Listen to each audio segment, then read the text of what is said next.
I watched the Michael movie not once, but twice, and by the time you watch this video, I might have already gone back to watch it for a third time. But the first time I watched the movie, I got deeply triggered. And I thought this would be a great opportunity to do a video all about triggers and what it really means to be triggered. And when I say triggered, I mean those moments when someone gives you a critique, or they use a certain tone of voice, or maybe they glance at you a certain way, and then all of a sudden you feel yourself being hijacked by your emotions. But we can also get triggered by our own aspirations, our own dreams, those things that we deeply desire but really scares us when we try to move forward. And this is something that I see a lot in my private practice, where many of my clients are career professionals. They're shifting their focus from their 9-to-5 jobs and they're moving towards their creative passions. But along the way, they experience a trigger moment. Like one of my clients who is an aspiring artist, whenever she used to sit in front of a blank canvas, she would freeze. I have another client who wanted to post videos to promote her business, but every time she thought about recording, she would panic and do something completely unrelated. And all of these are examples of being triggered by something that you really want. And when that happens, what I often see is people spiral into guilt and shame. They judge themselves for letting their feelings get in the way of their progress. And I think a lot of this comes from the fact that as a society, when people get triggered, we often label them as weak, or they're too sensitive or dramatic.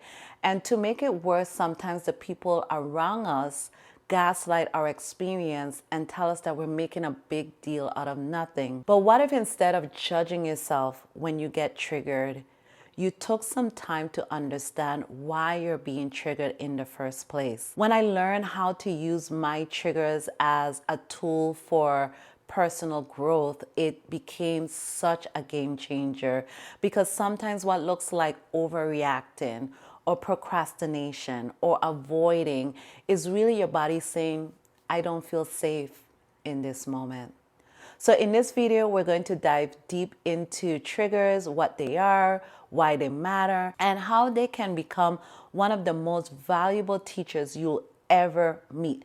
But first, if you're new here, my name is Nandi. I'm a coach, a teacher, and multi-passionate creative. And one of the things I'm deeply passionate about is helping purpose-driven creatives move through their inner resistance so they can pursue their creative passions that are calling them. And part of that work is helping my clients navigate through their trigger moments and understand what these moments are trying to teach them, so they can use that awareness to help them get unstuck and move forward. So if you're ready, grab a pen and paper. This is a little mini masterclass all on triggers. So let's jump into the 5 things you should know about triggers. The first one is triggers are personal. What triggers you may not trigger me, and what triggers me may not trigger you.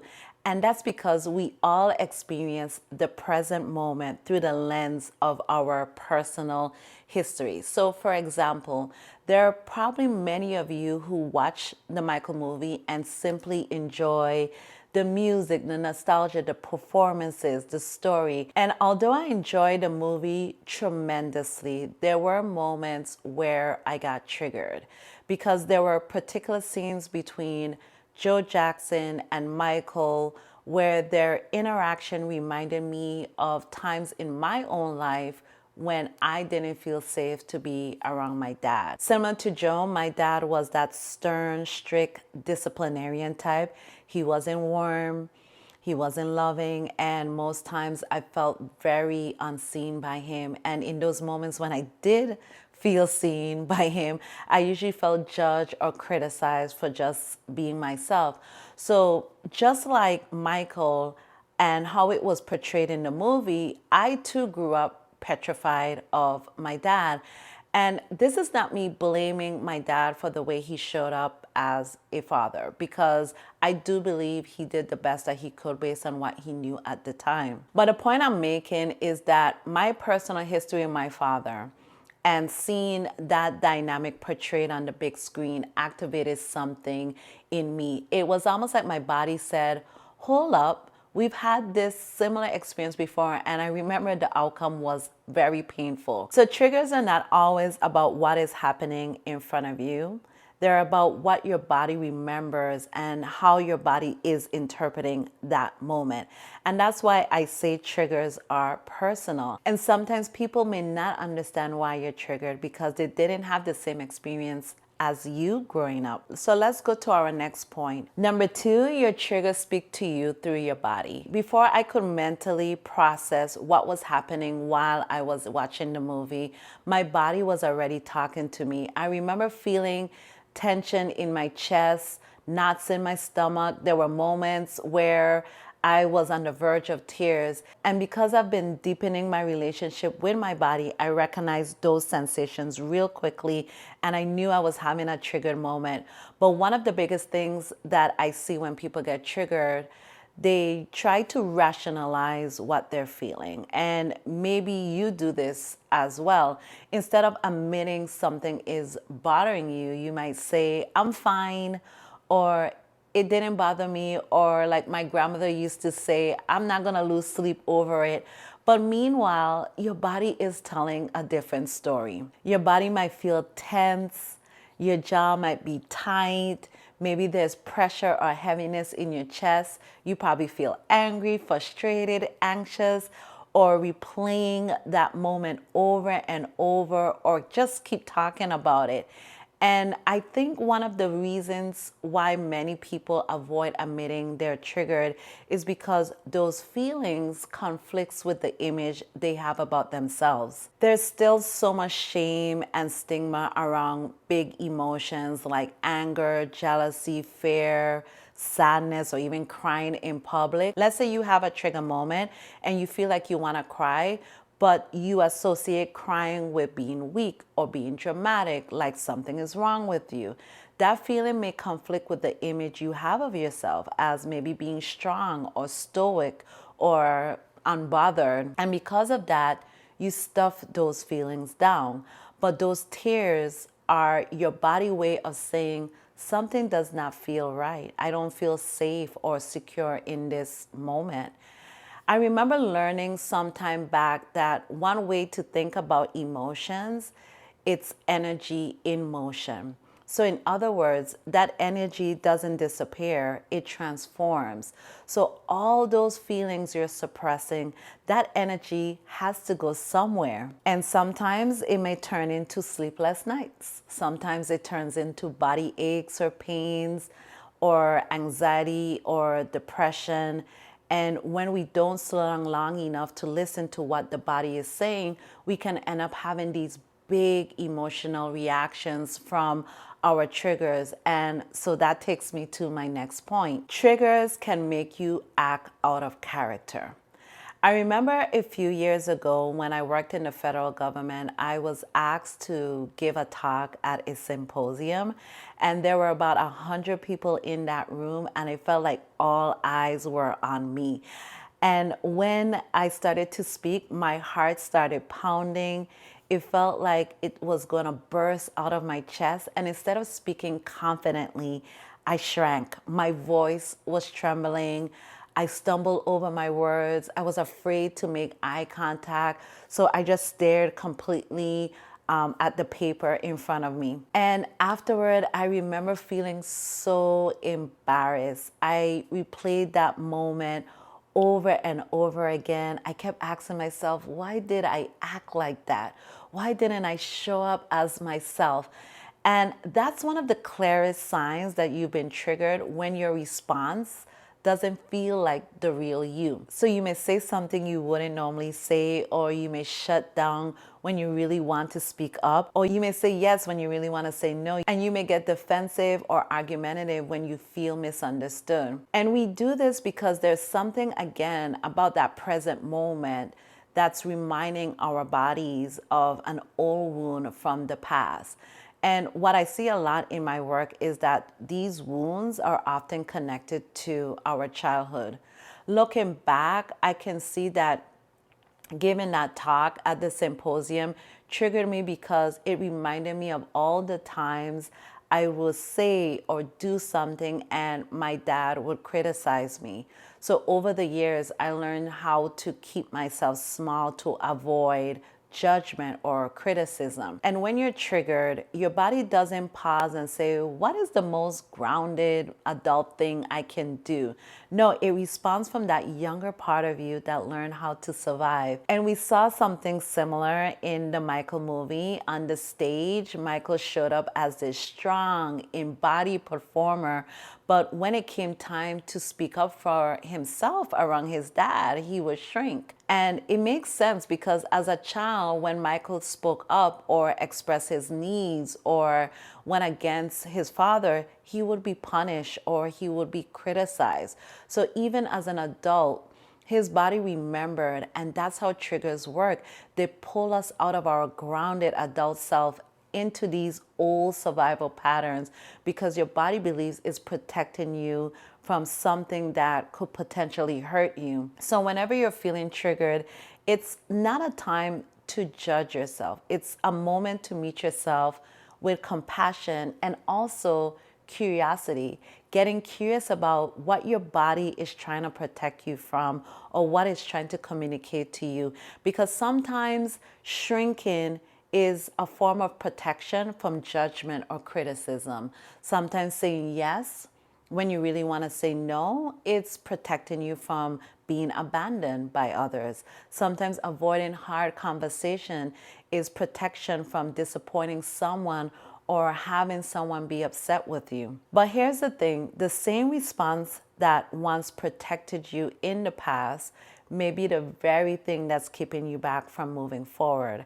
And that takes me to point number 4. Triggers reveal what you learn to hide. Carl Jung, the founder of analytical psychology, believed that when someone or something triggers us, it often mirrors back a part of ourselves that we have not fully acknowledged, accepted, or integrated. And he called these unintegrated parts the shadow. Now, the shadow is not evil, it's not bad, it's simply the parts of ourselves that we learn growing up to hide so we're not rejected by others. So think about your personality like a coin. On one side is your persona. It's the part of you that you want others to see. It's like that social mask that we all wear so that way we could fit in and be accepted by others. But on the other side is your shadow, and this is the part of you that you don't want other people to see. These are the parts of ourselves that we hide from others, sometimes even from ourselves. And we do this because at some point in our childhood, we learn what brought us love and what got us punished, what made us feel safe versus what made us feel unsafe, what made us feel accepted and what got us rejected. So for example, maybe when you were younger, you were praised or rewarded when you got good grades or performed well in school. But when you messed up or you got bad grades or made a mistake, you were criticized or punished. And those experiences created an imprint in your mind. You started to learn, when I'm perfect, I'm loved. When I make mistakes, I'm punished. And even though those imprints started back in your childhood, it can still impact your behavior and choices in your adulthood. So how does your shadow connect with your triggers? So let me explain using an example from one of my clients who wanted to start marketing her business on social media. She wanted to record videos to talk about her work, herself, her services, but every time she thought about recording, she would procrastinate. She would clean her house, check her email, tweak her website a gazillion times, everything else besides record those videos. And when we dove deeper into what was happening, we realized that her persona was the perfectionist type. She wanted to be seen as polished, prepared, like she knew what she was doing. But the thought of recording a video brought up so much fear of being seen as imperfect or messy or awkward. And that imperfect part of her was in her shadow. And it was the part she did not want others to see. And when we unpacked it even more, she started to realize that this went all the way back to her childhood. When she did something perfect, she was rewarded with toys or food or some sort of treat. But when she made a mistake, she was yelled at, she was chastised, she was sent to her room. So that experience created an imprint. In order to be good enough, I need to be perfect. So in reality, the trigger was not about her recording these videos. It was about what the video might reveal, her imperfection, the messy human part of her that she learned to hide as a child. And this is why triggers are so valuable to understand, because when you start to peel back the layers, you start to expose the root of your triggers, and you begin to see, for example, why you shrink or people please or procrastinate or find yourself over explaining and debating. So that brings me to my final point. Your triggers are the gateway to your power. And I know that might sound cliche, but I really believe that when you begin to understand your triggers, they can teach you things that no book, no course, no certification ever could. I see where so many people feel stuck and they think they need more discipline, better habits, or they need to just will themselves to just do the thing. And yes, those things matter, but like I often tell my clients, those things come after you understand the root of your trigger and begin integrating the parts of yourself that you learn to hide, because that is where the real shift happens. So in the case of my client, it wasn't about forcing herself to record the video. It was about her becoming comfortable with being imperfect. It was about allowing herself to be seen as imperfect while she was learning to create these videos. It was about reminding herself, I don't have to be perfect to be worthy. And as she began integrating that part of herself, she gave herself the power of choice. And that's what I mean by reclaiming your power. When I say your power, I don't mean power over people. I mean the power to choose differently, the power to make a conscious, empowered choice instead of letting your childhood wounds run the show. And this is where the Michael movie gave us such a beautiful example of what it means to reclaim your power. In the movie, we saw Michael being portrayed as the obedient son. So this was his persona, the one who avoided going against his father because he knew it would lead to punishment. But what got pushed away from Michael was his creative agency, his ability to express his needs, to express his desire to choose for himself. And in the movie, we saw Michael slowly reclaiming those shadow parts. He surrounded himself with people who could help him produce his solo album. He started making small creative decisions that later helped shape the Off the Wall album. And even when he didn't feel brave enough to tell his father directly that he wanted to move forward with his solo career under new management, he got the support of his legal team to speak on his behalf. And eventually we saw him step fully into his power when he boldly and publicly told the world that he was no longer touring with his family. And that bold proclamation is an example of what it can look like to integrate your shadow and no longer be held back by it. So the next time you see yourself feeling stuck or triggered, rather than forcing yourself or willing yourself through it, ask yourself, what part of me do I need to embrace in order to get unstuck and move forward? I hope this video helped you see your triggers a little bit differently, especially if you get activated whenever you try to move forward on your dreams, your goals, your creative passions. And if there's anything I hope you walk away with, is that when you get triggered, it does not mean that something is wrong with you. If anything, it's pointing you towards where growth is possible, where growth is needed, so you can get to that next level. And if this video resonated with you, I would love for you to like, comment, subscribe, and share with someone who needs to hear this message, because sharing is caring. And remember, when you open your heart, you open your mind. And until next time, I'll see you in the next video.